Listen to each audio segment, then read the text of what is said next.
149واں زبور، حمد و ستائش کا نغمہ۔ خداوند کی حمد کرو، خداوند کے حضور نیا گیت گاؤ، اور مقدسوں کے مجمع میں اس کی مدح سرائی کرو۔ اسرائیل اپنے خالق میں شادمان رہے، فرزندان سیون اپنے بادشاہ کے سبب سے شادمان ہوں۔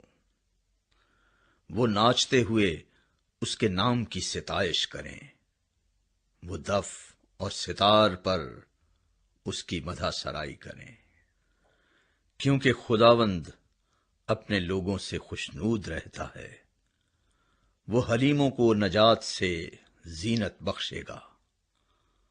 مقدس لوگ جلال پر فخر کریں، وہ اپنے بستروں پر خوشی سے نغمہ سرائی کریں، ان کے منہ میں خدا کی تمجید اور ہاتھ میں 2 دھاری تلوار ہو، تاکہ قوموں سے انتقام لیں اور امتوں کو سزا دیں، ان کے بادشاہوں کو زنجیروں سے جکڑیں اور ان کے سرداروں کو لوہے کی بیڑیاں پہنائیں، تاکہ ان کو وہ سزا دیں جو مرقوم ہے۔